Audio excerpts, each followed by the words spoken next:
los mensajes, la palabra de Dios no vuelve vacía, todo lo que Dios nos habla siempre es fenomenal, pero hay de esos mensajes que históricamente sabemos que Dios arregló una cita para decírtelo y cambiar, volarte literalmente la tapa de los sesos o cambiar diametralmente tú y mi manera de pensar.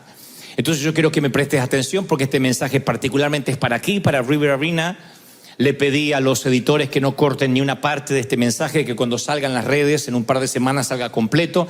Así que a los que están mirando por televisión o están mirando por YouTube o que en cualquier parte del mundo están recibiendo este mensaje, quiero que me presten mucha atención, porque creo que si esto es recibido con la misma pasión y el mismo respeto con el cual yo lo transmito, creo que puede cambiar radicalmente nuestra manera de pensar o de repensar la iglesia.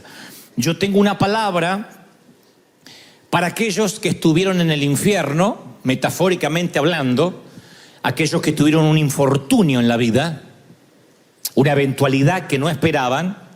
Tú sabes, un divorcio inesperado, como casi todos lo son, un choque, una tragedia, una temporada en el hospital, en cuidados intensivos, una larga temporada de duelo, un paseo por el panteón sin que lo hubieses esperado, como digo siempre, besar una frente fría en lugar de una mejilla tibia. Algo que cambió tu vida para siempre, pero el hecho es que hoy todavía hueles a humo. Esta palabra va para los que estuvieron en el fuego y todavía queda el rezago de aquello que pareció que quemaba todo lo que tenías, lo que eras y lo que significabas. Esta palabra va para los que estuvieron como el hijo pródigo en un chiquero y huelen a puerco. Todavía huelen, apestamos, me incluyo. Los que estuvimos en algún momento de nuestra vida en una situación que no queremos recordar, porque todos tenemos una historia triste que contar si pudiéramos, y todavía olemos a esa temporada que ojalá no hubiésemos tenido que atravesar. Esta palabra va para los que llegaron aquí a la iglesia en pedazos o lo están y no pueden rearmarse. Les cuesta todavía reconstruir un ladrillo a la vez lo que un temporal, un huracán o una tormenta dejó en ruinas. En todos los sentidos, en los negocios, en la familia, en la salud. Hay mucha gente que llega aquí y literalmente se siente que está en pedazos. Así que esta palabra va para los que llegan heridos y no pueden sanarse del todo. Para los que sí son salvos, los que dicen yo creo en el Señor, yo no soy un ateo, pero por alguna razón todavía están en proceso de cambiar, de sanar. Porque la iglesia no es magia. No es que uno llega y por una cuestión de ósmosis somos transformados y nos olvidamos de todo lo que pasamos. Si bien el Señor nos perdona de nuestro pasado y de todo lo que hemos hecho, luego nosotros no dejamos de ser ese niño que alguna vez fuimos. Eso es lo que Dios nos ha venido hablando cada fin de semana, por lo menos durante enero. Que Dios hace las cosas nuevas, pero somos el background de toda una vida, de la crianza que tuvimos, de la falta de amor que tuvimos, de quienes nos criaron, de los tutores, de lo que nos dieron, de lo que nos negaron. Somos devenidos estos adultos en aquellos que alguna vez recibimos o no recibimos cariño, amor, afecto, abusos, lo que sea. Y llegamos heridos a la iglesia. Y la iglesia a veces comete el error, no solo la iglesia, cuando hablo de la iglesia no hablo de River, por eso dije que este mensaje era dirigido a todos, porque no estoy hablando solo de River, estoy hablando de cualquier iglesia que se precie como tal. Y no me interesa si es judía, católica, si es protestante. Hablo de aquellos que profesan la fe y le dicen a la gente que por traspasar las puertas del lobby van a cambiar de manera inmediata, y eso es una falacia, eso es literalmente ser un timador. La gente no cambia, no cambiamos de la noche a la mañana. Algunos tardamos en cambiar, en mutar. ¿Por qué? Porque hay mucho daño colateral. Porque como dije al inicio de este mensaje, salimos del fuego, de la llama, y es lógico que tengamos olor a humo. Entonces hay que tener paciencia, hay que tener tiempo, hay que tener sabiduría, porque eso es lo que necesita la sanidad de cualquier persona herida. Eres un sobreviviente. Cualquiera que haya vivido 2 décadas, 3 décadas de vida, puede considerarse un sobreviviente. Sobreviviente a algo, a la falta de amor, sobreviviente a la separación, a que te rompieron el corazón, a la orfandad de tener un padre vivo, que es peor que la orfandad de aquel padre que está bajo tierra, la orfandad de la soledad, y no por ausencia de rostro, sino por ausencia de intimidad. Somos sobrevivientes de algo, sobrevivimos, y Dios está consciente del efecto residual de un sobreviviente. Pero el gran tema, lo medular de este mensaje, es que no todos entienden de que somos sobrevivientes, de que olemos a humo, de que apestamos aunque vengamos a la iglesia, y por eso necesitamos entrar a lo que yo llamé este mensaje al vestidor de Dios. Porque Dios tiene un vestidor, un sitio donde nos cambia la ropa, donde nos quita el olor a humo. Pero eso no va a ser de la noche a la mañana. Uno llega quebrado a la iglesia, a veces inocentemente piensa que el bautismo, el tomar la Santa Cena, nos va a cambiar radicalmente, y eso no va a ocurrir. Dios tiene que hacer una transformación de nuestra vestimenta, y hablo de la vestimenta metafórica del alma. Dios fue el primer sastre de la historia. Voy al libro de Génesis, allá cuando empieza toda la historia de la humanidad, y veo que Jehová, Dios, se enfada porque Adán y Eva comen del árbol que no debían comer. De allí que Dios dice: a partir de ahora, varón, vas a trabajar y ganarte el pan con el sudor de tu frente. La tierra te producirá espinos y cardos, lo cual me da la pauta de que antes no se trabajaba con el sudor de la frente, o por lo menos con espinas y cardos en la tierra. Le dice a la mujer: vas a parir con dolores de parto, lo cual me da la pauta que no hubiese existido la epidural, ni hubiese existido los calmantes, si el hombre y la mujer no hubiesen abandonado el huerto por desobediencia. Las mujeres habrían parido sin dolor, lo cual hubiese sido un problema también, porque algunas parirían como si estuvieran estornudando, así que está bueno. Pero Dios está enfadado y los echa del huerto. Pero antes hace una declaración de amor semi escondida aquí en las Escrituras, si somos de leer rápido. Dice: y Jehová, esto después que se enfadó, y después que los despidió del huerto, y Jehová le hizo al hombre y a su mujer túnicas de pieles y los vistió. Vaya, primero que no los mandó vestir. Él podía haber dicho: a ver, agarren pieles de por ahí. No, los vistió. Dios los vistió. Es la reacción de una madre que le dice al hijo: te vas de acá, 35 años estás como un vago, no quiero una crisálida arriba de la cama, fuera. No, mamá, afuera, no me vayas, no quiero verlo de acá. Se va a trabajar y se busca una pensión o un hotel. Y cuando el hijo se va dice: y abríguese, que hace frío. Una madre siempre va a decir: abrígate, que hace frío. ¿Por qué? Porque te puede estar echando, pero no es nada personal. Su amor no cambia. Te está echando de la casa para que te hagas hombre, pero no te deja de amar. Abrígate, que hace frío. Esa es la recomendación de cualquier madre. Yo pienso que hasta los terroristas que dan comunicados así todos tapados debe tener una madre que le dice: abrígate porque hace frío. Porque es la recomendación de una madre que ama, que no quiere que el hijo se enferme, ¿no? Y esa es la recomendación de Dios. Las madres siempre están preocupadas de cómo luzca el hijo, el padre también. Pero las madres son las más detallistas. No sé si ustedes coinciden y tenemos la misma generación de madre, pero siempre digo que la mía decía: mira, límpiate las uñas cuando iba al colegio, porque la maestra ve las uñas. ¿Y cuál es el problema? Si ve las uñas sucias, ella va a pensar: si así tiene las uñas que se ven, ¿cómo tendrá lo que no se ve? Cámbiase el calzón. ¿Por qué? Hoy es miércoles. Cámbiase el calzón. Porque cambiamos los calzones los viernes, porque no teníamos. Cámbiase el calzón. Porque hoy, si la llega a tener un accidente, le tienen que bajar los pantalones. La que pasa vergüenza soy yo. Claro, porque uno representaba al papá y a la mamá. Nos costaba entender eso, pero el padre o la madre se sentía representada en la pulcritud, en la asepsia del hijo.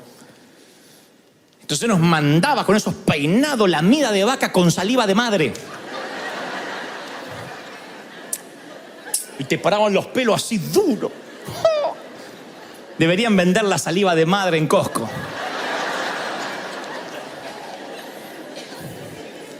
hacía así mi vieja, y te mandaba, y te quedaba, no sé qué tenía esa saliva, era mágica, porque no es la misma que la saliva del padre. Mi padre me ha escupido y no es lo mismo. La saliva de madre te deja los pirinchos así duros. Y veo ese mismo amor en Dios que los echa del huerto y le hace túnicas de pieles. Un Dios interesado en que sus hijos no pasen vergüenza. Apocalipsis 3:18 dice: por tanto, yo te aconsejo que compres oro refinado en fuego para que seas rico, que de mí me compres oro refinado en fuego, dice Dios, y vestiduras blancas para vestirte, de modo que no se descubra la vergüenza de tu desnudez. ¡Qué lindo! Dios interesado en que no pasemos vergüenza, como todo papá. ¿Qué es lo que más nos duele? Que nuestro hijo pase vergüenza. Nos conmueve el alma si nuestro hijo nos dice: me hicieron bullying, o pasé vergüenza, o me oriné, o se me vio mal. Es algo que los padres no podemos resistir, tal vez porque inmediatamente nos retrotraemos a un momento de nuestra niñez vergonzoso. Y sabemos lo que se siente y cómo eso puede marcar y definir la vida de un adulto. Dios dice: yo no quiero que pases vergüenza, que tu vieja vida te defina de ningún modo. Así que la primera reacción del padre es cambiar la ropa. Es lo que hace el padre del hijo pródigo en la parábola por excelencia del maestro. Que cuando el hijo pródigo vuelve de estar en el chiquero comiendo con los cerdos, recuerdan la historia del hijo que una vez le pide la herencia al papá, dilapida toda la herencia y ahora está comiendo con los cerdos y piensa: al fin y al cabo los jornaleros de mi padre comen mejor que yo, que soy el hijo. Voy a regresar y tal vez haya misericordia. Cuando regresa, el padre sale corriendo, lo abraza, y este es el detalle. Él le dice: padre, yo he pecado contra el cielo, contra ti. Yo soy un despadroso. No soy digno de ser llamado tu hijo. Y el padre le dice a los siervos: saquen el mejor vestido y vístanlo. Pónganle calzado en sus pies. Otra vez, el padre del hijo pródigo, que tipifica el amor del Señor, preocupado cómo se está vistiendo el hijo. No le dice: así como estás, siéntate en la mesa. No, vamos a darte un buen vestido. Un Dios que tiene un vestidor, un Dios que es sastre. Por muchos años la iglesia, la católica, la protestante, todo tipo de iglesia, ha tenido la costumbre de enseñar a sus feligreses que la parte importante es la exterior, como que la vestimenta modesta es un símbolo externo de santidad. Por años, yo fui criado en una congregación donde decía: es importante que la dama tenga una falda por debajo de las rodillas para no andar tentando. Algunas tenían una rodilla que ni mostrándola tentaban, pero igual había que taparla. Y es como que nos limitamos a la apariencia externa. Pobrecitas, siempre las mujeres llevaban toda la carga, o la mayoría. Al hombre se le exigía corbata, el cabello cortado de determinada manera, pero a la mujer se le exigía de todo: que no se pintara, que no se pusiera aretes, que no, porque ese era el sinónimo de la santidad. Si estaba vestida decorosamente, era porque era santa. Y no nos importaba tanto que debajo de las sábanas de ese paciente hubiese hemorragias. Lo importante es que por fuera estaban bien vestidos, pero estaban sangrantes por dentro.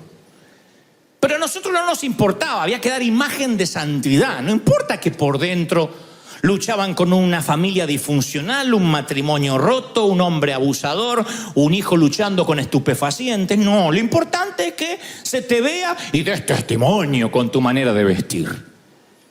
Yo recuerdo esa generación donde se nos controlaba cómo nos vestíamos, qué nos poníamos. Si teníamos un arete de más, si la mujer se ponía un rubor que no tenía que haberse puesto.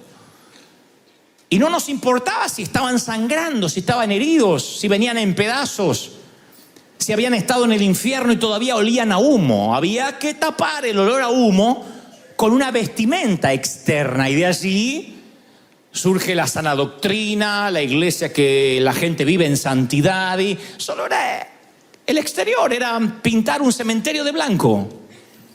Era tomar un estercolero y tratar de perfumarlo. Era imposible. porque la procesión, el proceso, el dolor, la angustia, las heridas lacerantes iban por dentro. Entonces, cuando yo pienso en Dios como un sastre, en Dios que le interesa no vestir el exterior, sino vestir el alma rota, no puedo dejar de pensar en un hombre al cual Cristo llega a su vida, le hace el mayor milagro que un ser humano puede experimentar, lo resucita, ¿ah? Porque bien podría sanarlo, pero a este lo resucita. El tipo está muerto, lo resucita. Qué mayor milagro que ese. El tipo está resucitado, pero el Señor da una orden más, y esta vez no es ni al sepulcro, ni a la muerte, ni al muerto, sino a los que están alrededor. Habló de Lázaro, el amigo de Jesús. Junto con Marta y María eran los 3 amigos de Jesús, donde él pernoctaba cada vez que andaba por la ciudad. Conocen la historia, ¿verdad? Un día Lázaro enferma, unas líneas de fiebre, empeora, Jesús no está cerca para venir a curarlo y Lázaro muere. Jesús deja pasar 4 días, supongo que adrede. Cuando aparecen las hermanas de Lázaro y las amigas de Jesús, le dice: ni te acerques, este hombre hiede, está muerto. Lleva 4 días muerto.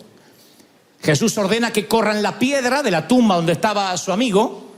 He escuchado decenas de sermones hablando sobre la importancia de correr la piedra, pero no he escuchado un solo sermón de la importancia de lo que Jesús ordenó después de haber resucitado a su amigo. Las Escrituras dicen que el que había muerto salió. Cuando él dijo: Lázaro, ven forth, sal fuera. El muerto sale, pero envuelto como una momia, porque era el modo aséptico de tratar los cadáveres en el Medio Oriente. Para que dieran el menor olor posible, se lo envolvían en ungüentos y literalmente se le ponían vendas. Los muertos iban con venda al otro barrio. Así que salió atada las manos y los pies con vendas y con el rostro. En el rostro tenía un sudario, era la momia literalmente. Y Jesús da una orden. Es la orden más pasada por alto de la historia: desatadle y dejadle ir. No le está diciendo: Lázaro, desátate, ni vendas, desátense. Le dice a los que están alrededor, los que se suponen están de luto, que lo desaten para que este hombre se pueda ir. O sea, me da la pauta que hay gente que no puede librarse solo de sus vendas. Hay áreas en tu vida en que necesitas a otros para terminar de ser libre. Lázaro fue levantado de la muerte, pero estaba a la mitad de camino de llegar a su hogar. Estaba a merced de las personas que hacían luto por él. Lázaro, ven fuera. Sale fuera, pero luego hay otra orden. Hubo 3 órdenes en realidad. Corran la piedra, Lázaro, ven fuera, desatadle y dejarle ir. La tercera orden es la que la iglesia no puede acatar durante todos estos años. Porque, señores, todos olemos a humo. No hay una sola persona acá que diga: la verdad que yo estoy tan santo que no sé por qué el Señor desperdició sangre en mí, porque yo soy puro. No hay uno. El que no peca por omisión, peca por comisión, por pensamiento. Hoy, a la hora que estamos, ya pecaste varias veces. No te voy a decir en qué, pero pensaste, qué sé yo, no me quiero meter en tu cabeza. Pero vaya que seguro has pecado. Significa que todos olemos a infierno, todos olemos y estamos chamuscados por el fuego. Y el Señor está diciendo a esto que olemos a fuego, que desatemos a aquel que acaba de entrar. Y este es el grave problema de la iglesia por años. Pensamos que si Jesús llama a alguien a salir de la tumba, eso es todo. Pero Jesús da una orden más. E insisto, esta orden no está dada al sepulcro ni al que estuvo en su interior. Es para la gente que se supone que ama a los que estaban muertos, o sea, nosotros. La orden es para la iglesia, es para la gente que llora por los muertos.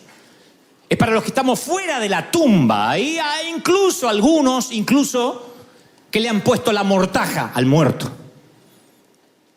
Nosotros oramos para que el fulano se convierta, y si se convierte y se entrega al Señor, luego dudamos en quitarle las vendas. Nos da cierta desconfianza. Mañana nos enteramos que Maduro de Venezuela se entrega al Señor. Nos enteramos que, no sé, aquella persona que detestamos, que pensamos que ya tiene comprado todos los boletos para el infierno, tiene un cambio de vida. Tu esposo que te traicionó con esa loquita. Y la loquita. Llega la loquita a la iglesia y pasa al altar. Y el Señor te dice, desátala y déjala ir.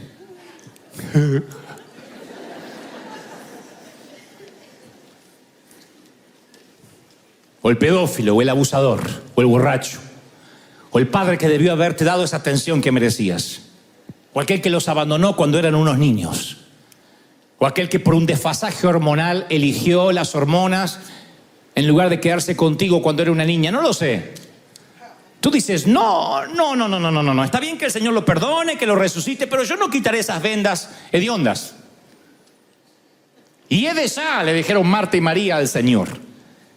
Claro, porque los recién salidos de la tumba siempre olemos a fracaso, como los veteranos de guerra. Los veteranos de guerra en este país, en la Unión Americana, son honrados como grandes héroes, pero por Dios, yo he estado hablando con algunos de ellos que dicen, cuando subimos al último helicóptero que nos trajo de Saigón, no teníamos un hogar donde regresar. Esa esposa no era la misma, los hijos habían crecido. Es lógico, el tiempo hace eso. No puedes esperar a encontrar una pista de aterrizaje mientras que tú estabas 7, 8, 9 años peleando por la bandera. Y sienten que regresan y no pueden insertarse en su hogar por una guerra que ellos no declararon. Ni hablar de los exconvictos. Cometen un acto delictivo, pagan 20 años por un crimen en la cárcel y luego díganme si les es fácil conseguir empleo. Oye, pagaron su deuda con la sociedad. La gente debería decir, ok, hiciste tal cosa, pagaste la deuda. Mataste a tu esposa, 20 años de cárcel. Mataste a la suegra, 1 mes adentro. Ok, ya está.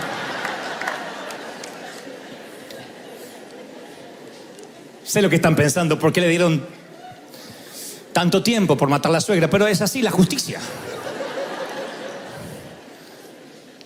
Aún así, el ex convicto no encuentra cómo insertarse en la sociedad.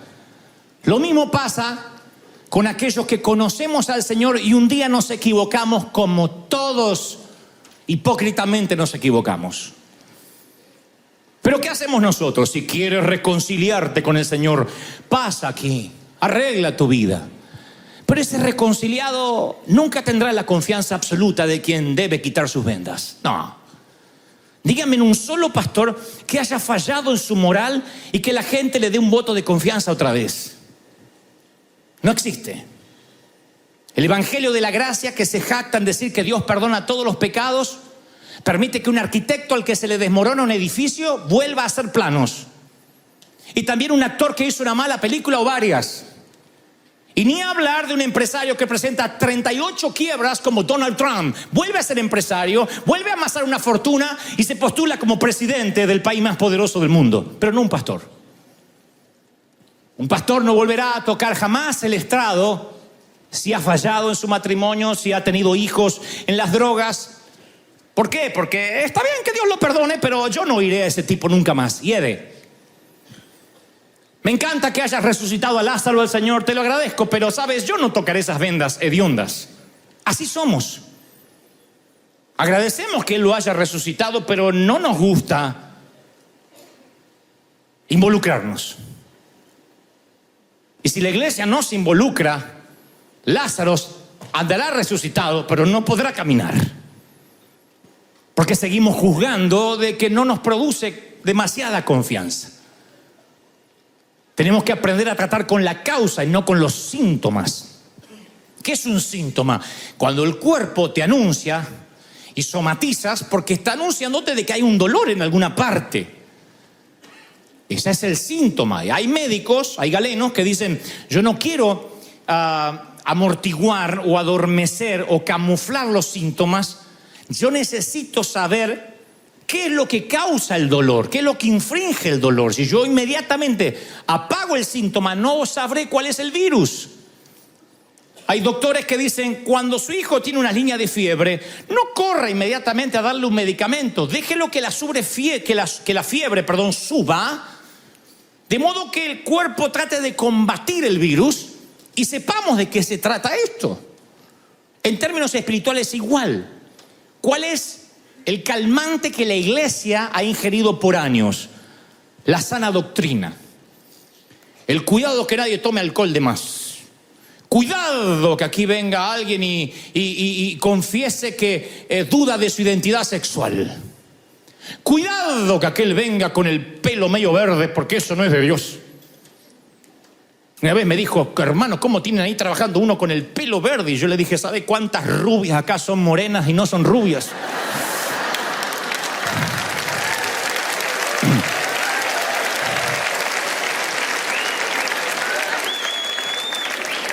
Cuando nos detenemos a colar el mosquito es porque seguro nos tragamos el camello. Yo estoy convencido de eso. Después, claro, uno quiere tocar en la música, quiere pertenecer al coro, estar con los sugieres. Habrá una línea de trabajo, de vestimenta, como hay en cualquier banco, en cualquier institución. Pero la gente que entra, ¿quiénes somos nosotros para decirle cómo debe oxigenarse o cómo debe acicalarse? Para que Dios lo acepte. Como si todos nosotros hubiésemos sido moneditas de oro cuando llegamos. Seguimos oliendo todavía mal. Entonces, ¿cuál es el origen del dolor? Hay una clara diferencia entre doctrina y otra que es liberación. La iglesia ha estado empeñada en esconder los problemas, disminuyendo los síntomas. Nos avergonzamos de los síntomas. No queremos tratar el problema, queremos tratar con el síntoma. Entonces nos oponemos a que nadie se divorcie. Uy, hay un divorciado y va a tener que arreglar su vida. ¿Hasta qué se divorcia la hija del pastor, por ejemplo? ¿Hasta qué se divorcia el nieto del pastor? Y ahí ya deja de ser un pecador. Ahora tiene cara, ahora es hijo, nieto. Ustedes van a ver qué diferente se ven los drogadictos cuando el drogadicto es el hijo de Doña María a cuando es tu hijo. Ya no es un drogadicto, es un muchacho con problemas. Ayúdeme, por favor. Nunca fue así. Si el problema matrimonial lo tiene otro, seguro es un demonio que les agarró. Si lo tienes tú, estás en crisis. Porque cuando le pones nombre, cara y apellido al problema, hay vínculo. Y cuando hay vínculo, dejamos de tratar con el síntoma. Tenemos que ir a tratar el dolor, la causa. Y esa doble moralidad, cuando queremos legislar moralidad a través del legalismo, es cuando herimos a la gente y las dejamos con las vendas. Y decimos, no, hay que servir a Dios, hay que vestirse bien, no hay que faltar a la iglesia, tienes que comprarte una Biblia grandota, pasa por nuestra librería y cómprate una Biblia. Creemos que con buenas obras vamos a agradar a Dios. Y el Señor dice claramente en Isaías 64:6, si bien todos nosotros somos como suciedad, nuestras justicias son como trapo de inmundicia. Lo que puedas hacer, y para el que no sabe, lo que en Medio Oriente era el trapo de inmundicia, era el protector femenino en los días de período. Ese era el famoso trapo de inmundicia. Era algo que las mujeres escondían, envolvían y tiraban a la basura. E Isaías dice, lo que hagas para agradarle a Dios es un trapo de inmundicia. Trapo mugriento. ¿Qué está diciendo? Que no hay nada que puedas hacer para agradar a Dios que no sea la gracia, el perdón de los pecados y que Él te vista, que Él te cambie, que Él te transforme. ¿Están conmigo, sí o no? Claro, lo que pasa es que uno no se siente cómodo con los pecados ajenos y entonces nos olvidamos de hombres como David, pero nos juntamos como buitres a liquidar a aquel que cae, porque tenemos esa doble moral. No importa el pecado, sino quién pecó. A ver, ¿quién lo hizo? Y si el que lo hizo es importante, más todavía. Es una locura. No le queremos quitar las vendas a aquel que hizo algo porque nos repugna y a veces porque nos refleja, es proyección. Nos muestra nuestras propias miserias. No podemos ser una iglesia que condene el aborto y después trate de esquivar a las madres solteras. Una locura. ¿Condenamos el aborto? Ok. Y que si condenamos el aborto, las mujeres tendrán a sus hijos. Cuando las madres vengan con sus 2 hijos, la miramos con desconfianza. Bastante rapidita esta, 2 hijos, andás a ver, distinto padre. Entonces, no nos gusta el aborto, no nos gusta que tenga hijos. Esa doble moral. Condenamos el divorcio así. Pero si un matrimonio en la iglesia tiene problemas, tiene que dejar de servir. Deje las cosas santas hasta que arregle su vida. ¿Qué matrimonio puede decir acá? Ay, nosotros somos Lady Di y el príncipe Carlos los primeros años. ¿Quién?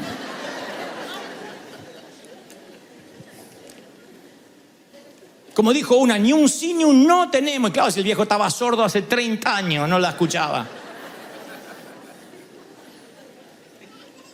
Pero condenamos el divorcio. Ahora, queremos que sigan juntos, pero si tienen crisis, que no lo vengan a contar, porque si están con Dios no deberían tener crisis. Queremos que venga el homosexual e inmediatamente tenga un cambio de vida. Acá, en el altar, un domingo. Y si no cambia afuera. Y decimos que amamos a los que están muertos en pecado. No estamos dispuestos a esperar semanas, meses, años, que a veces se tardan en desenrollar la mortaja de la tumba. Esas mortajas son las que impiden el reciclaje divino. Pero si nosotros no estamos dispuestos a esperar los cambios, si nosotros esperamos que cambien un santiamén, ¿de qué sirve sacar a un criminal de la cárcel si después no le vamos a dar empleo o lo vamos a mirar con desconfianza? Si lo vamos a discriminar. La gente llega rota. ¿Cómo lo sé? Porque ustedes están rotos, porque yo lo estoy. La gente llega con problemas, llega con crisis en el alma, en el corazón, en la mente. Señor, hiede ya, y claro, el problema no va a ser perfumado, el problema va a apestar. Y los nuevos convertidos que llegan a la iglesia son un desafío para la iglesia local. Y tenemos que dejarlos ir. La iglesia tiene que aprender a absolver. No sabemos tratar con la sanidad de la gente. Le decimos a la gente, siempre vamos al síntoma. Hermano, confíese en la victoria, basta de llorar. Hay una dama aquí que una tragedia cambió su vida tal como la conocía. Un día ella se va de la casa, su esposo está en la cama, su hijo está jugando. Cuando regresa hay un papelito que dice fuimos a comprar al mercado. Pasan las horas, no llegan y de pronto la llaman del hospital, que cuando sale su esposo con su hijito a comprar algo, un auto pierde el control y los aplasta contra una pared en la vereda. Así que la dama, que conoce al Señor, que es piadosa, que su esposo sirve también al Señor, ahora tiene que hacer 2 funerales. El primero su hijo, que muere en el impacto de 6-7 años, y su esposo a las 48 horas. De estas tragedias pulula la congregación. Aquí podría contarle historias más tristes todavía. No es por morbosidad, pero no daré más detalles. Pero de estas hay decenas. Y esta dama contaba que en su iglesia, no aquí, cuando llegó el pastor le dijo, bueno, basta de llorar, vamos, ya está con el Señor, su hijo y su esposo, ahora deje de andar lagrimeando y tome la victoria. ¿Por qué no pierde un hijo él? A ver si le dicen lo mismo. Un herido lo que necesita no son consejos, ni todos los versículos del mundo que te puedas saber de memoria, porque todos lo sabes y ninguno te hace sentido. No hay manera de tirar un puñado de tierra en un ataúd blanco, pequeño así, y que un versículo bíblico te haga sentido. No en ese momento. Necesitas una iglesia que sepas que vas a tardar en sanar y te abrace y aunque hieras te diga, vamos, estamos contigo. Se supone que saldremos juntos de esto. ¿Sí o no? Y tenemos que aprender a eso. La iglesia tiene que tener valor para absolver a los que están saliendo de la tumba. Los ateos están saliendo de la tumba. Los que estaban muertos en pecado están saliendo de la tumba. Pregunto, ¿la iglesia lo está? Porque si tú no puedes abrir lo que cerraste, entonces tú estás en una tumba, aunque tienes nombre de que vives. Cristian Castro puede venir 70.000 veces aquí a la iglesia al decir, no sé qué me pasa, me conmuevo. La gente no le quitará las vendas. La gente dirá, después que estuvo en la iglesia vi que tuvo un escandalito ahí con una novia. No cambió de vida, parece. O sea, no importa que Cristo lo haya resucitado, no les consta. Pero lo tendrán bajo las vendas en observación. No se fiarán de Él. Y pedirán más. Pedirán que Cristian Castro, cada vez que dé un reportaje o haga un concierto, pare el concierto y predica a Cristo. Y ojo cómo lo predica, A ver si predica sin Biblia. Aquel que no le predica al vecino, porque estoy seguro que ese que critica no le predica al vecino, exige que Cristian Castro ahora le predique a la madre, al Loco Valdés y al Chavo del Ocho, que a todo el mundo le predica. Y le toman examen. Aparecieron en las redes. ¿Y por qué lo subió al altar sagrado? Mijo, porque acá no hay altar sagrado. El altar sagrado estaba en el antiguo pacto, atrio de lugar santo y lugar santísimo. Aquí lo único que hay es una plataforma para que me vean mejor. Si fuera sagrado, yo no estaría aquí. Si fuera sagrado, yo no estaría pisando este lugar. Pero queremos que el otro cambie. Claro, yo estoy en tratamiento y cuidado intensivo, pero tú deberás cambiar ya. No digas que eres cristiano si no cambias. Así que le exigen que Cristian Castro haga en 24 horas lo que algunos no hacen en 40 años.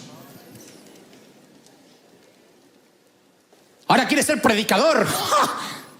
No importa que estuvo muerto y que aunque sea se acercó a la iglesia. No, necesitan que dé fruto, que cambie. Y aún así no lo perdonarán, porque apenas cometan un error dirán, ¿viste? Estaba muerto, por eso no le sacamos las vendas. Si la iglesia no quita las vendas, no habrá liberación de la mente, no habrá liberación de la cautividad. Entonces el que llega a la iglesia y ve ese descreimiento en sí mismo, ve cómo no confían en él, su debilidad aumenta. Dice, ni modo, ¿para qué voy a cambiarse? Igual no me aceptan. Mucha gente me ha dicho, yo he ido a la iglesia y la gente me ha hecho un costado por mi forma de vestir, por mi falda, por lo que pongo en Instagram. Así que ¿para qué voy a cambiar si no me aceptan? Lo único que hace que una persona cambie es el amor. Lo demás es dictadura. Tú no puedes cambiar por la ley a nadie. En los genocidios, cuando asesinaban y humillaban a millones de judíos, los alemanes, los nazis, les quitaban la ropa, el apellido, la dignidad, los flagelaban. Nunca pudieron lograr que los judíos los amaran. No puedes lograr que alguien te ame a efectos del autoritarismo. No puedes. El Señor le hizo cientos de milagros a Israel durante el desierto. No logró ni con maná del cielo, ni abriéndole las aguas, que ese pueblo lo amara. Así que ni los milagros ni la dictadura logra que un pueblo ame a su rey. Pero si ese rey abraza al cortesano, si ese padre sale corriendo y le dice, pongan el mejor vestido porque recuperé lo que perdí, ese hijo va a querer cambiar, asearse, perfumarse, porque el amor es lo único que cambia. ¿Están conmigo, sí o no? Y claro, no todos sanamos en la misma proporción. Cada persona tiene su propio tiempo y su propio proceso de recuperación, lo sé. Hay personas muy fuertes. Tal vez pasaste por un divorcio y dijiste, menos mal me saqué ese tumor de encima, a avanzar. Y otra está destruida y no puede. Pero esta no tiene derecho a decirle a la otra, pero qué flojita, te sacaste también un cáncer. No, porque cada persona es diferente. Tan diferente como el que está a tu izquierda es diferente al que está a tu derecha. Somos diferentes. No todos sanamos, sanan rápido. Y en vez de criticar, uno tiene que ayudar, abrazar, para que pueda recuperarse. Un herido lo único que quiere es saber que tiene derecho a sufrir. Y acá en la iglesia hay derecho a sufrir. Acá puedes venir y decir, estoy mal, necesito que me ayuden. Y no te vamos ni a condenar, ni a decir que te falta gozo, ni que el Señor no te tocó, ni dónde está el poder, porque entendemos que este es un hospital. Y hay gente que con una aspirina se le va el dolor de cabeza y la jaqueca, y otro tendrá que ir a cuidados intensivos con sueros intravenosos y respiración asistida. Eso es un hospital. No todos sanan igual. David con Betsabé pierden un hijo, o están por perder un hijo, se enferma de gravedad y este hijo agoniza por 7 días. David lo tiene en sus brazos, no come, no duerme, ayuna. Y un día David se da cuenta, después de 7 largos días, 7 de una semana atroz, que la gente que trabaja con él está cuchicheando, hablando por lo bajo, y él le dice: ¿acaso mi niño ha muerto y no me lo quieren decir? Y los siervos de David le dicen: sí, señor, sí, majestad, ha muerto tu hijo. Entonces David se levantó de la tierra, se lavó, cambió sus ropas, entró a la casa de Jehová y adoró. Vino a su casa y pidió pan y comió. Y los muchachos le dicen: David, ¿qué has hecho? Cuando el niño vivía aún, ayunabas, llorabas, y muerto él te levantaste y comiste pan. Y él respondió: claro, es que yo ayunaba y lloraba porque decía: ¿quién sabe si Dios tendrá compasión de mí y del niño y lo sane? Pero ahora que murió, ¿qué voy a hacer? ¿Qué voy a ayunar? Yo voy ahora hacia él, el niño no va a volver hacia mí. David se recuperó pronto, dijo: vamos, hay que seguir, tengo otros hijos, hay un reino. Pero dice después que fue y consoló a Betsabé, su mujer. No le dijo: vamos, por un hijo, yo ya estoy recuperado. Entendió que la mujer tardaba más en sanar. La consoló tanto que se llegó a ella y le dio un hijo. Ese es un gran consolador.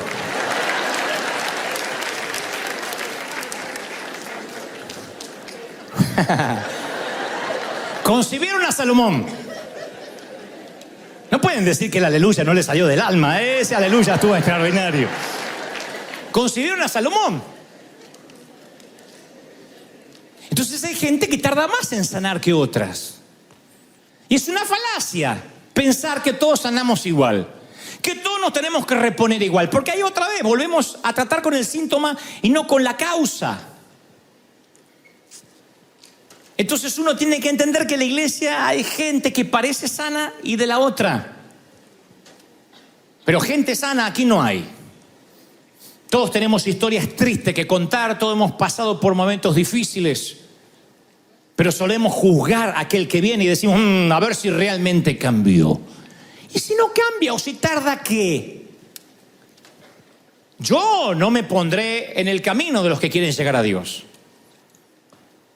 Tú no quieres interponerte en el camino de los que tratan de llegar a Dios diciendo quién tiene que llegar a Él, a quién debe Dios amar y a quién no. Hay algunos torpes e imbéciles que hacen eso, pero yo nunca lo haré, ni tú tampoco quieres hacerlo. Interponerse en el camino de los que quieren llegar a Él es lo peor que puedes hacer. Nunca vi al Señor en su ministerio de 3 años en la tierra enfadado, hasta que unos mercaderes en el templo decían: si quieren llegar a traer una ofrenda a Dios, entonces deben cambiar las monedas aquí o no llegarán. Y el Señor, como una tromba, saca un látigo y da vuelta a las mesas.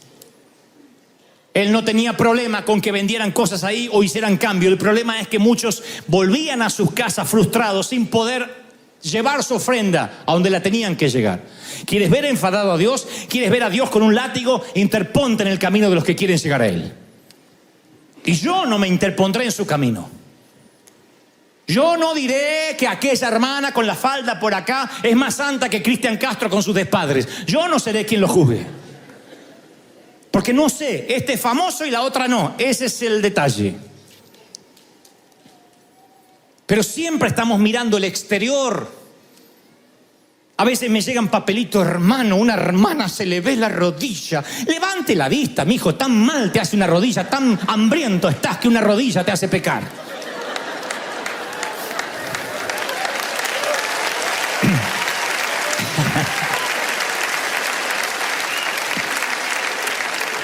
Estamos así de constituirnos un museo de santos si no hay una visión clara de que esto es para gente necesitada. No somos quienes para discriminar vestimentas, formas, maneras. ¡Oh, no! El día que el Señor me diga: mira, mi evangelio ahora será para unos pocos, te diré quiénes califican. Yo cambiaría el evangelio con todo placer, pero no he encontrado una sola porción, no he encontrado siquiera un episodio donde Dios diga: yo voy a restringir el acceso a quienes deben oír el mensaje de resurrección. Lo que sí encuentro es una orden. No es una sugerencia, no está sujeto a debate, no es un consejo, es una orden. Desatadle y déjale ir. Mi pregunta es si la iglesia está desatando de las mortajas a los que llegan. Por eso hay tanta sanidad interior en la iglesia. Por eso durante todos los domingos de enero Dios nos habló que las heridas tapadas no curan bien. Que de nada sirve poner un apósito donde hay que operar quirúrgicamente, porque sabes, si tú te sanas, nunca permitirás que la mortaja te defina. La gente es cruel. ¿Cómo lo sé? Soy gente. Y la gente, si te ve con una mortaja, te mandará de regreso a la tumba aunque estés de pie. La gente te ve con vendas y te mandará de regreso a donde pertenece. La gente no quiere ensuciar sus manos con las almas de los hombres. La iglesia no quiere revolver basura. De allí temas seculares, temas cristianos. Ropa cristiana, ropa secular. Canales cristianos, canales seculares. Todo en secreto, miran el Super Bowl, todos miran la rodilla de la otra. Pero hay un muro antes que el de Trump. Secular y sagrado. Y entonces nos vamos un ratito del lado de la pared sagrada y nos sentimos bien, pero miramos que hay para allá. Porque así de doble moral tenemos. Y cuando vemos a alguien con una mortaja, la mandamos de vuelta, la divorciada, el separado, el huérfano. Algo habrá hecho, cuídate de esta. Come maridos. Y esas tiras de esas vendas que te cuelgan a veces son tan difíciles como la misma muerte que las han producido. Por eso el Señor es un sastre y está tan interesado en que cambies, para que tu mente se ajuste a la sanidad. Uno tiene que cambiar su manera de... Cuando hablo de vestir, no hablo del exterior, claro, está claro, sino de cambiar el corazón, que no te defina ni tu pasado ni lo que has hecho. El gozo del creyente es su salvación. El cambio del corazón reanima al muerto, pero la renovación de la muerte es quitarse la mortaja de la mente. La renovación de la mente es quitarse la mortaja. Cuando te quitas la mortaja, ahí renuevas la mente. Esa es la cautividad mental. Yo puedo predicarle a un montón de pastores y les digo, ustedes están cautivos en la mente. Y ellos no se darán por aludidos, pero esperarán milagros tales como un paralítico que camine, un ciego que ve, una suegra que sea buena, pero no creerán en la libertad de la mente. Le decían al Señor, haz milagros, vamos, transforma el agua en vino como hiciste allá en Caná. El Señor dice, no, yo no soy Copperfield ni un mago callejero de Las Vegas. Ustedes están ciegos, pobres y desnudos. Están cautivos. ¿Qué hicieron? Lo mismo que hicieron hoy. Lo mismo que hacen hoy. Lo sacaron a empujones de la sinagoga, lo llevaron a un peñasco y quisieron tirarlo por allí. Quisieron matarlo como se mataba a los falsos profetas. Porque no me vengas a hablar de que estamos muertos, ni que hay que quitar las vendas. Oh, no. Queremos milagros. Queremos siempre tratar con los síntomas y no con las causas. Por eso Dios tiene un vestidor. Las temporadas cambian, los climas cambian. No siempre es primavera, no siempre es invierno.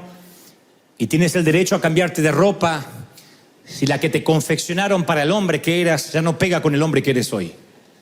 No permitas que la religión te ponga una ropa que no te queda. Y Josué estaba vestido de vestiduras viles, dice Zacarías. Y estaba delante de él un ángel, y habló el ángel y mandó a los que estaban delante de él, quitarle esas vestiduras inmundas. Y a él le dijo, mira que he quitado de ti tu pecado y te he hecho vestir ropas de gala. Díganme si esto no es maravilloso. Díganme si no merece una celebración al Rey de Reyes. ¿Sí o no? Te ha vestido de ropas de gala. ¡Qué maravilloso! Yo escuché la frase acuñada, debe ser por alguna madre por ahí, el hábito no hace al monje. Y lo creo. Yo no sé si será cierto, pero... sí creo que uno en la vida se tiene que cambiar de ropa. Uno entra a la iglesia de una manera y sale vestido de otra, metafóricamente hablando. El Padre confecciona trajes nuevos para los hijos que fracasan. Yo te lo aseguro. Te aseguro de eso. Y no porque yo sea sastre, sino porque soy hijo que fracasa. Y muchas veces el Señor vino y me confeccionó un traje nuevo. una ropa nueva para que no se me vea mi desnudez. Si cubrió a Adán y Eva con pieles después de que esto hicieron un desastre en el huerto, ¿qué te hace pensar que Dios cambió? Él dice, yo soy el mismo ayer, hoy y por los siglos. Él te cubrirá para que no se vea tu desnudez. No habrá escándalos. Él te va a proteger. Josué cambió su vestidura delante de los ángeles, Bartimeo tiró su capa en el camino y Lázaro se sacó la mortaja delante de la familia. Sea donde sea que tengas que cambiar, cámbiate. No permitas que la iglesia diga cómo tú debes lucir, cómo debes hablar. Me molesta aquellas personas que le hacen repetir a la gente todo. Todo el mundo tiene que saludar igual. Si dices buenos días, desconfían porque no dijo paz del Señor. A mí me molesta eso. Me molesta gente que viene aquí y dice, es todo show. ¿Dónde viste el show? Hay mucho show. ¿Y dónde está el show? Y no sé, pero se encienden las pantallas y lucecita. O sea, ¿quién le dijo a él que si hay una pantalla que anda bien, es un show? Esa mente cautiva es la que está mirando siempre cómo colar el mosquito mientras que se traga el camello. Esa mente cautiva es la que está mirando el detalle en cómo está la falda de la dama, si el otro se puso un arete, si el otro se pintó el pelo, pero no está mirando si esa persona que está con la falda correcta, que está con un moño así, tiene una hemorragia por dentro, de un dolor, de un matrimonio disfuncional, de hijos perdidos. No, eso no nos importa mientras que luzcas bien. El Señor lo llamó sepulcros blanqueados. El Señor dijo, es como pintar un cementerio por fuera. Lo que hay dentro está pútrido, aunque por fuera parezca una mansión de gala. Más claro, vasos sucios por dentro y limpios e impolutos por fuera. Siempre el Señor midió a la gente al revés de cómo medimos nosotros. En los colegios prefieren al niño más listo que al lento. A la hora de los deportes prefieren al atlético que al gordito que se mueve torpemente y que apenas puede correr una milla. Cuando llega la hora de emplear a alguien, siempre eligen el escote y las buenas piernas por encima de la gordita que estudió y tiene títulos universitarios. El mundo no ha cambiado mucho. Y en las iglesias siguen prefiriendo a los que diezman y a los que tienen un buen auto porque significa que Dios los bendice. Yo he escuchado eso. ¿No se imaginan cómo Dios bendice a este hombre? Maneja un Mercedes. Por Dios, la lepra maneja un Mercedes. El suicidio y el fracaso andan en Porsche. Que alguien me demuestre que no hay suicidios en Beverly Hills y entonces creeré que Dios mira al exterior. ¿Qué hay en la cima que los asusta tanto que hoy levantan un Oscar y luego se ahorcan con un cinturón? Lo mismo que hay debajo de un puente para el indigente: desazón, desesperanza, frustración. Y pasan los años y pasan los siglos y seguimos midiendo a la gente por cómo luce. Y el Señor dice, yo quiero traer un avivamiento, un revival de la calle Broadway. Los voy a traer, van a venir saltando, habrá que quitarle las vendas. Vas a ensuciarte las manos para quitar las vendas, los vamos a hacer libres. Vamos a hacer que caminen o los tendremos en observación. Gran pregunta, ¿o no creceremos? Siempre me imaginé a Lázaro saltando, siempre. Porque cuando leo que estaba atado de pies y de manos, él saltó así. No dijo, vénganme a buscar. Estate 4 días muerto y sabrás lo que te digo. Tú sales como sales, hiedas como hiedas, tú sales. Te corren la piedra y tú sales. Tú sales. Lázaro, ven fuera. Lazarus, come forth. ¡Fuera! Y todos mirando. Y todos, ¡oh!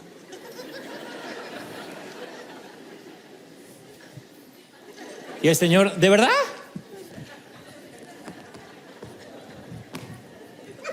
¿No lo van a desatar? No, hay que esperar una semanita. Por ahí está semi muerto. Desátenlo y déjenlo ir. Es la orden de la iglesia a la iglesia. Y diré esto a River, se lo diré a los que miran ahora a través de las cámaras, a través de YouTube. Por eso he pedido que no corten este mensaje, aunque lo escuche Cristian Castro.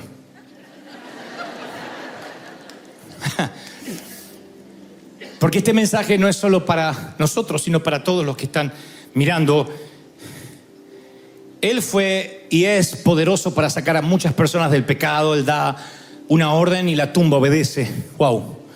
Él da una orden y el sepulcro obedece. Él da una orden y los muertos obedecen. Solo hay una orden que no es obedecida. Y no por falta de autoridad de quien la da, sino que es a quien va dirigida. Desátenlo y déjenlo ir.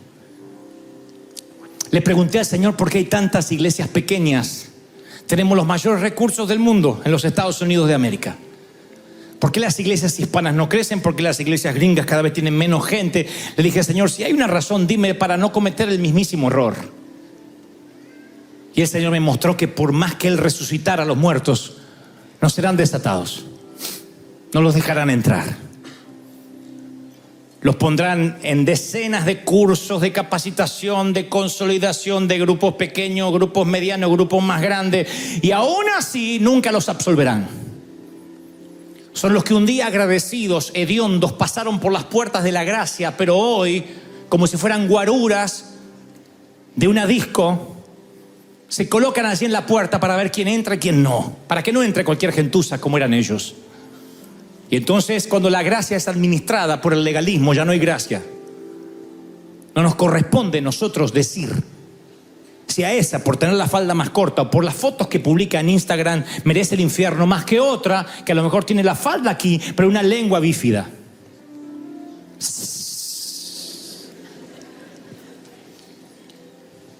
Yo no sé cómo mide Dios, pero tan solo si yo redactara las leyes de la Biblia, yo no pondría al homicida en la misma lista que el chismoso. Sin embargo, el Señor así lo hace. No dice, bueno, si matas a alguien 40, 50 Padre Nuestros y chismeas solo es una Ave María. Eso es algo que la Iglesia Católica ha hecho. Pecados rojos, más naranjas, verdes, amarillos, warning. No, hay solo un pecado para Dios. El mentir, la envidia, los celos, el homicidio, el adulterio, todos son iguales. Solamente que nosotros, algunos nos parecen más llamativos que otros. ¿Se acostó con quién? Nunca tendrán el mismo estupor cuando escuchen que aquel murmuró de la otra en la fila, acá en la puerta de la iglesia. Sin embargo, el Señor nos mide igual. Lo que trato de decir, estamos fregados. Ninguno hay menos roto que el otro. Todos pecaron y están destituidos de la gracia de Dios. Todos. A menos que, claro, te encuentres con el sastre. A menos que corras a casa, salgas del chiquero y te dejes vestir por él. Pero para eso necesitas un padre que diga, vamos, vístanlo. Y ahí van los siervos y le quitan los vendajes y le ponen ropa nueva. El Señor sigue diciendo, vamos, quítenle las vendas a los divorciados, a los separados, a los dejados, a los abandonados, a los homosexuales, a las lesbianas.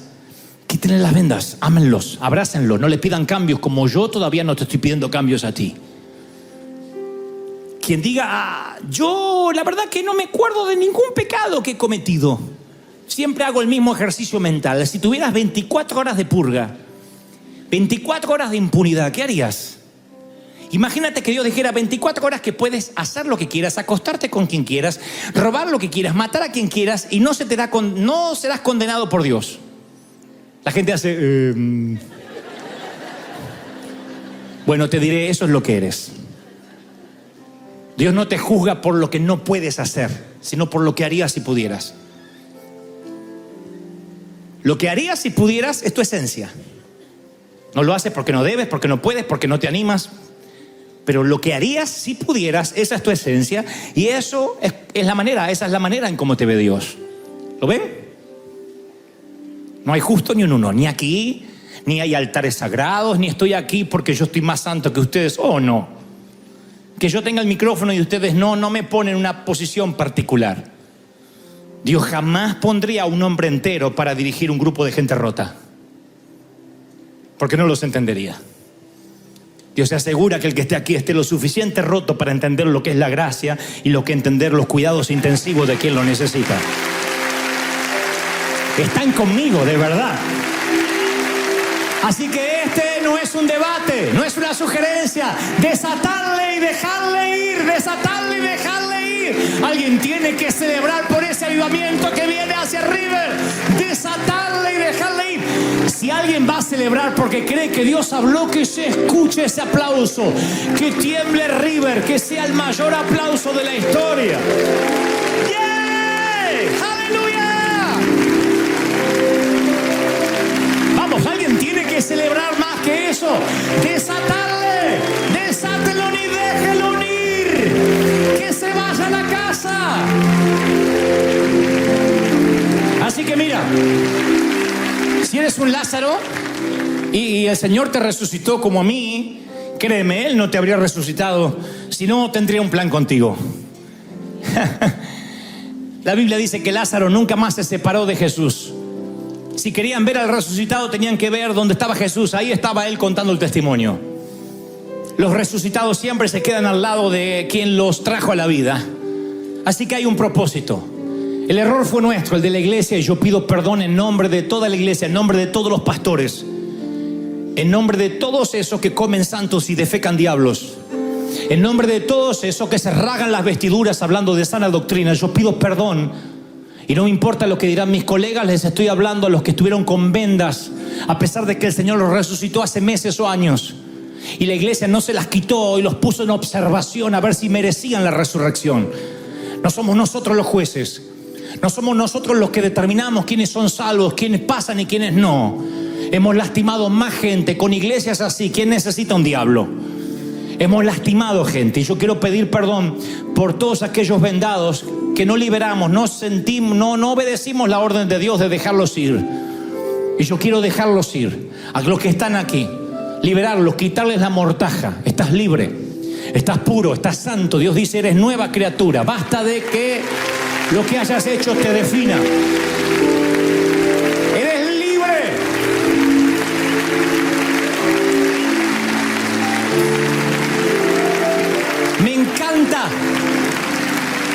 Me encanta que cuando seguían a Jesús, nunca le dijeron, Señor, yo ya soy de las asambleas de Dios, ya tengo la sana doctrina, solo querían estar con Él.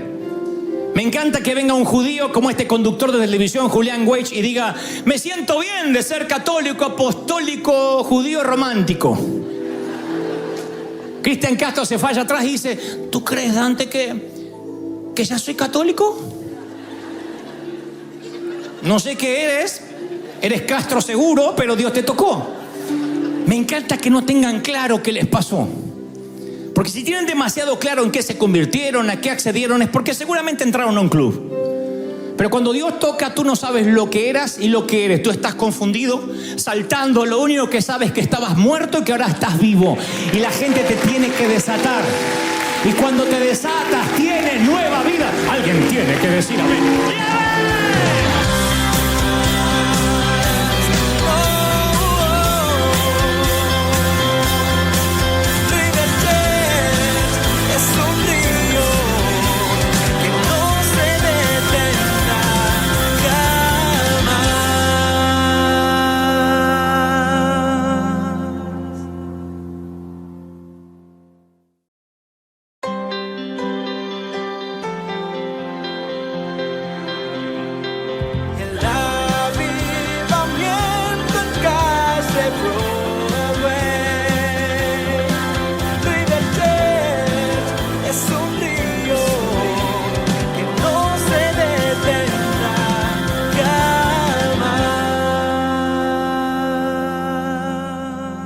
Mi madre solía decir, las cosas tapadas no se curan bien.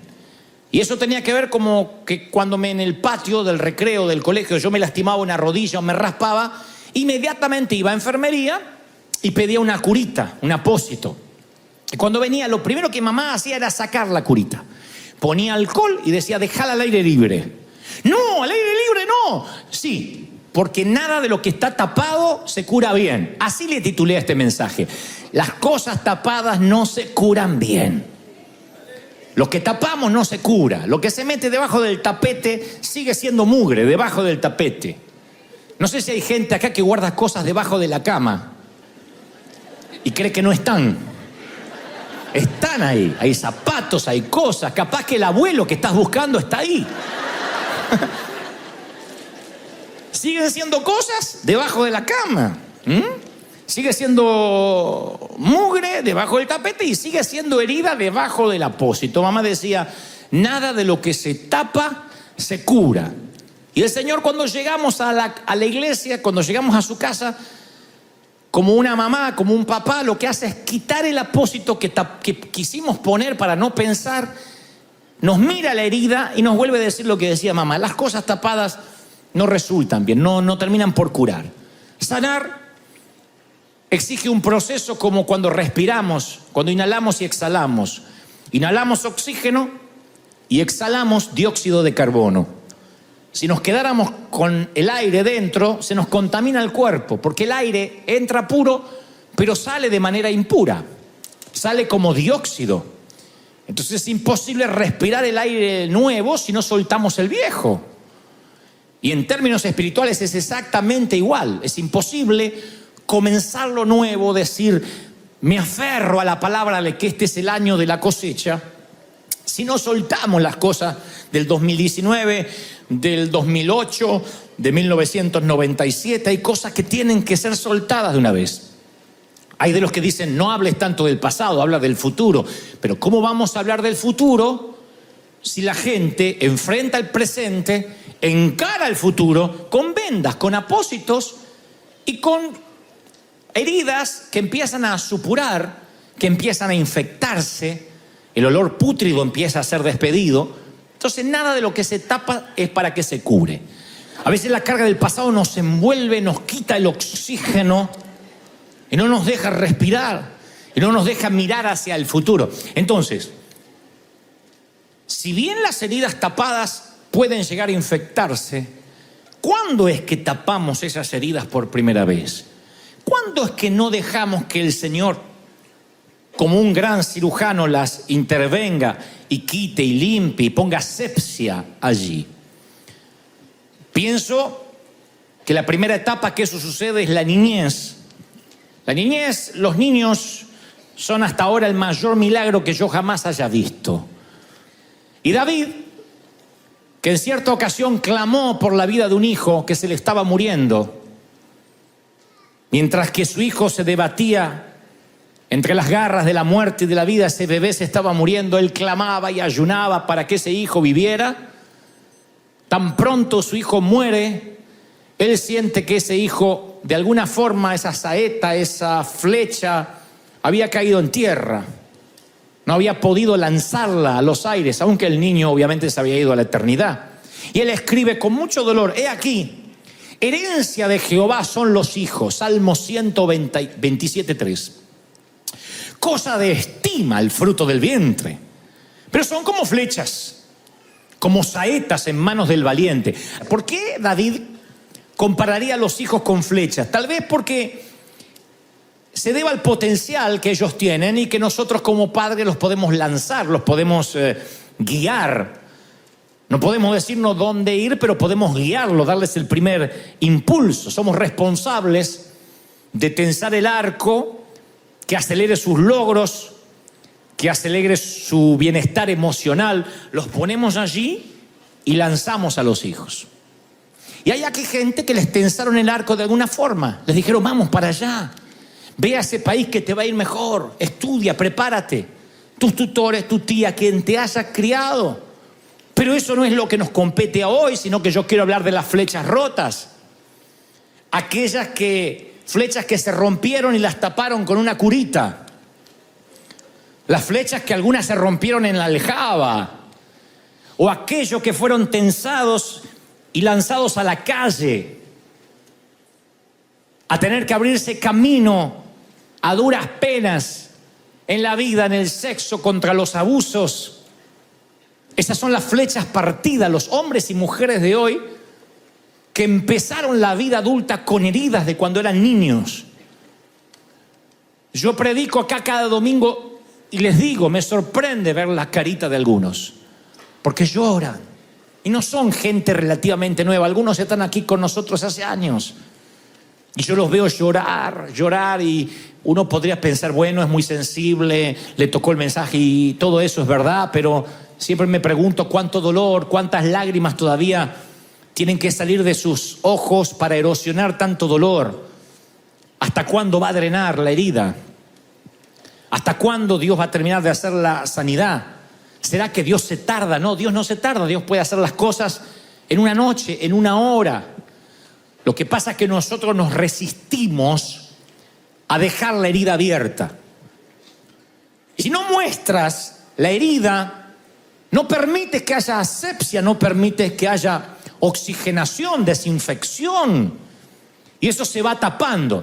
Entonces ustedes tienen aquí a un servidor que cuando llegó a la iglesia, le dijeron, para que Dios te sane tienes que empezar a servir, no pensar en el pasado.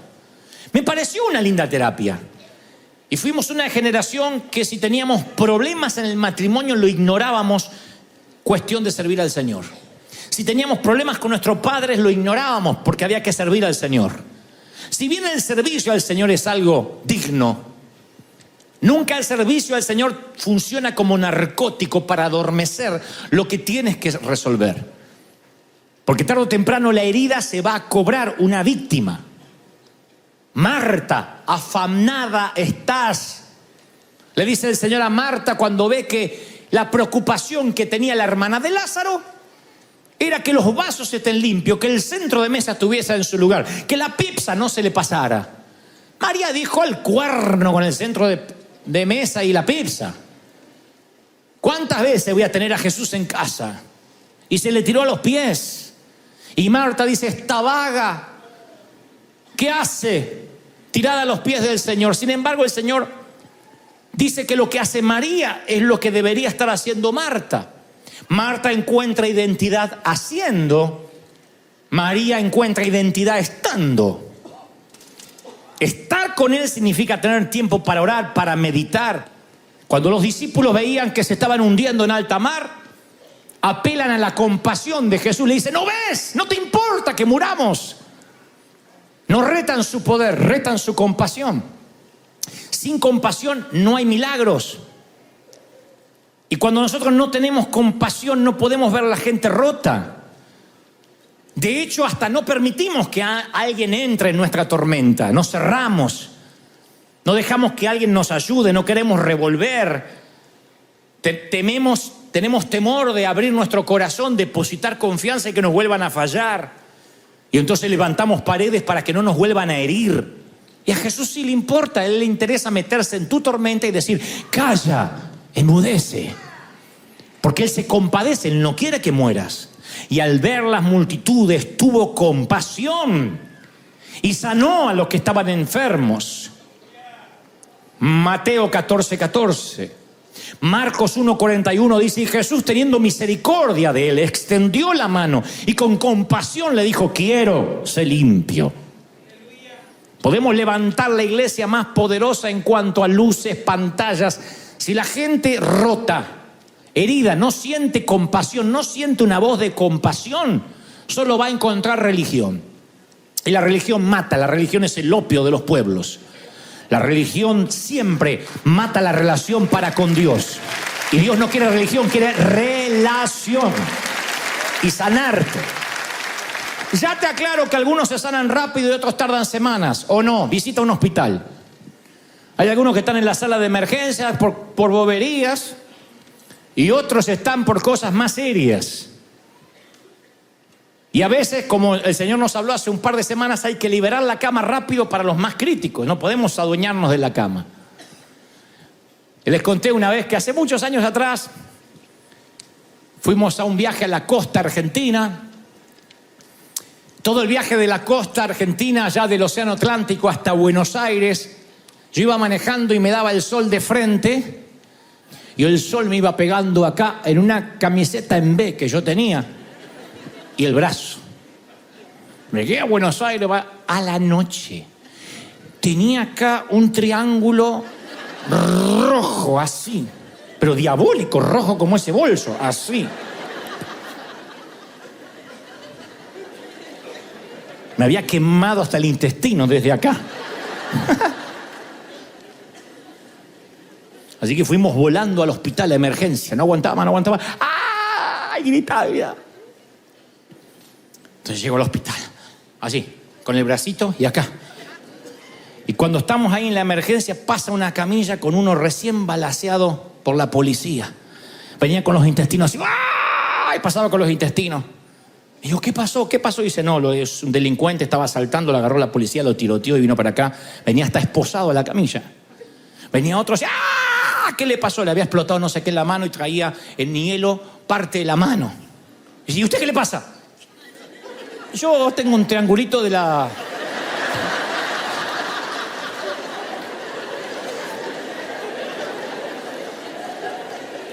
Y ahí pasó algo que no hubiese pasado acá. Salió un médico argentino y dice, a ver, tomatito.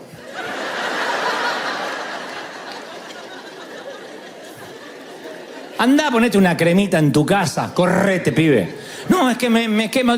Tomatito. Y delante todo, y todos miraban el tomatito, así me dio tanta vergüenza.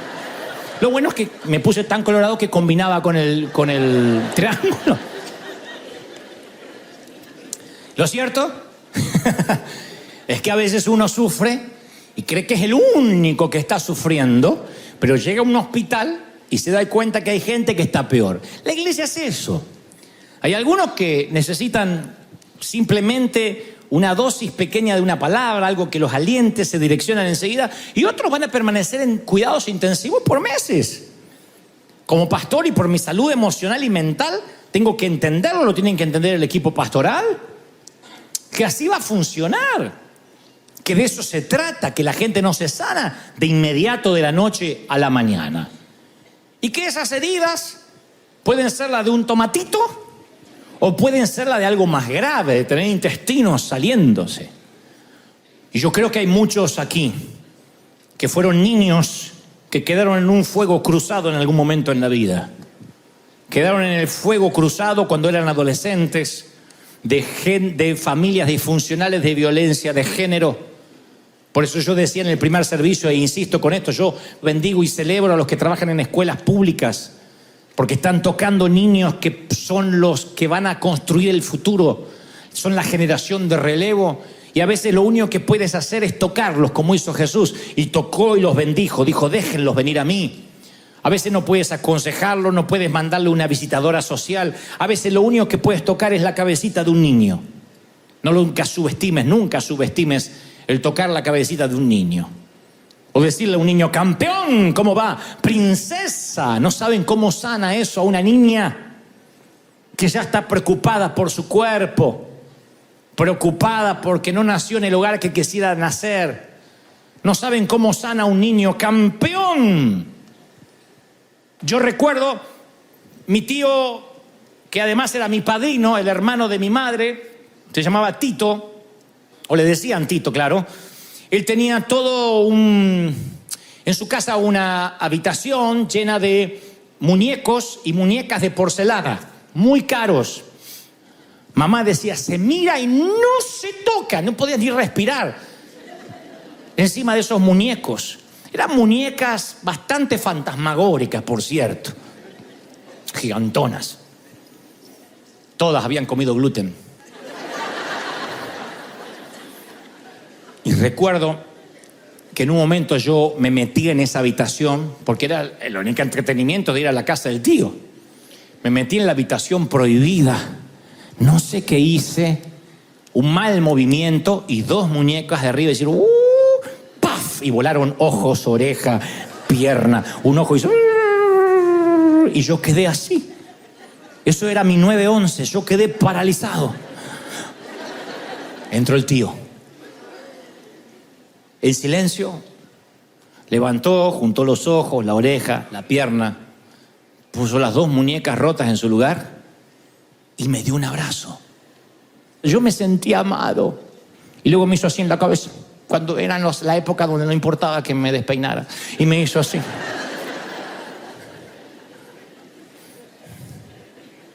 Y yo salí despeinado. Fue el día más feliz de mi vida.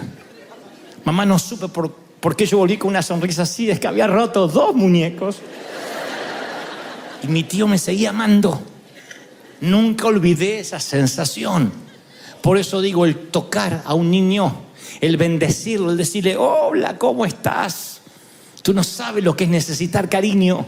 Yo me enamoraba de las maestras porque me decían, ¡oh! ¿Cómo va la rodilla? Y me soplaba la rodilla. Digo, algo le pasa conmigo, si no, no me estaría soplando la rodilla.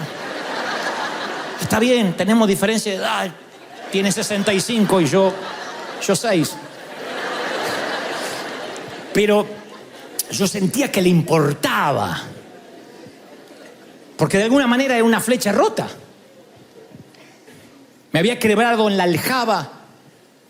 Porque cuando necesité el abrazo de mi mamá no podía por el cáncer. Entonces ya en la aljaba yo ya estaba quebrado. Y después, cuando me tensaron en el arco, yo sabía que no iba a poder llegar muy lejos a menos que la intervención divina estuviese allí.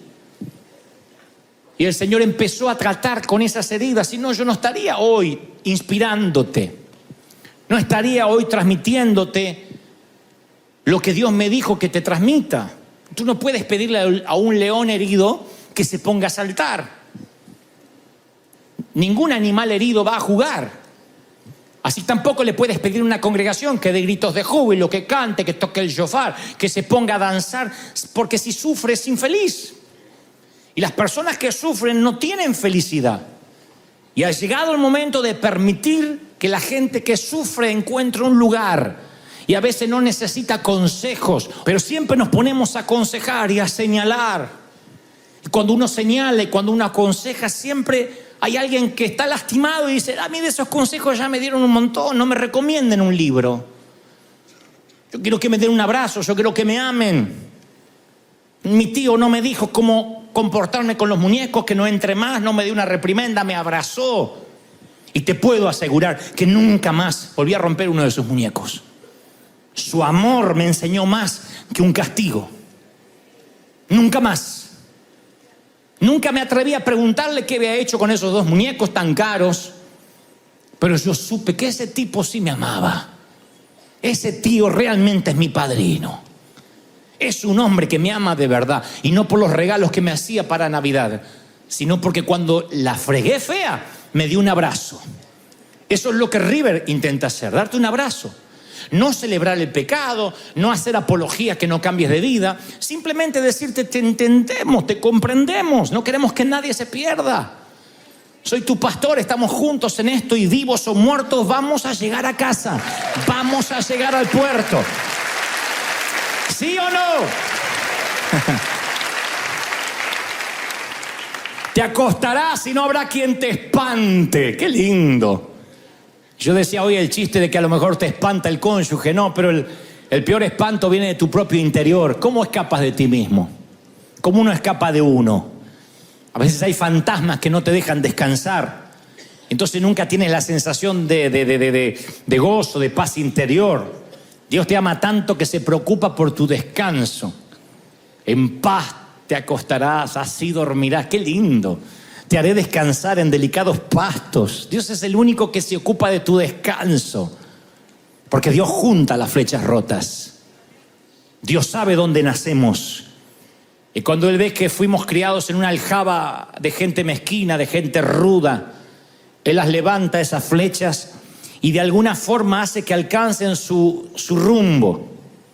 Y cuando uno entiende que necesita ser curado, que a veces los problemas con los que lidiamos están arraigados en el pasado, uno sabe que la palabra de Dios, como dice la Escritura en Hebreos, es la misma ayer, hoy y por los siglos. O sea, que te puede dar una palabra hoy para sanar el pasado. ¿Lo crees o no? Dios te puede sanar hoy. Perdonar, sanarte es romper la valla entre el pasado y el presente. Tienes que perdonar y tienes que perdonarte. Porque hay gente que dice, yo arruiné la relación, yo rompí los muñecos, sí. Pero el amor supera cualquier error. Supera cualquier error. Parece que yo tenía serios problemas para entender eso. Porque mira, yo le puedo decir a una muchacha, a una jovencita, que tuvo un padre muy riguroso, un padre que la castigaba, o lo que es peor, que la abusaba. Imagina la identidad de una niña que para sentirse amada siente que está bien que se deje toquetear para ganarse el respeto de papá, que encima le dice shh. Se llena de silencios, de abusos, y esa niña así es como se relacionó con su papá o con el esposo de la mamá o de alguien muy cercano a ella. Ella dice, para que me quieran tengo que dejar que hagan tal cosa, que no las entiendo bien, pero tengo que dejar, y ya me dijo que esto queda entre nosotros. Esa mujer crece, para cuando se da cuenta que le robaron la inocencia, ya es una adulta. ¿Cómo cree que va a ver a la pareja, al hombre y a Dios y a los pastores? Ella va a tener la idea de que todo hombre, si se acerca a ella, es porque ella va a tener que entregar algo, y eso incluye a Dios. Entonces, su punto de referencia está fuera de foco. Yo digo, Dios te ama, te abraza, no importa que hayas roto muñecos. Y ella dice, no. Nunca conocí a alguien que no me pidiera nada a cambio. Ya su foco está distorsionado. La pasamos por las aguas del bautismo, le damos la Santa Cena y la ponemos a trabajar. Aún así su foco está distorsionado. Por eso las iglesias legalistas crecen. Por un tiempo crecen mucho. Porque la gente necesita ver a un Dios recto, castigador, como ese padre, como esa madre. La gente está aterrorizada. Tiene miedo de faltar a la iglesia, pero no por fallarle a Dios o porque su relación se va a dañar, sino porque me van a descubrir, me van a echar, me van a excomulgar, me van a disciplinar. Yo siempre cuento la historia de la mujer que estaba barriendo la iglesia y no quería llevar lo que había juntado a la basura. Y entonces mira para un lado, mira para el otro y mete la basura debajo de la alfombra del púlpito. Y hay una voz que sale de arriba y dice, yo vi lo que hiciste. Y dice, ¿quién es? Soy yo, tu Señor. Ay, pensé que era el pastor.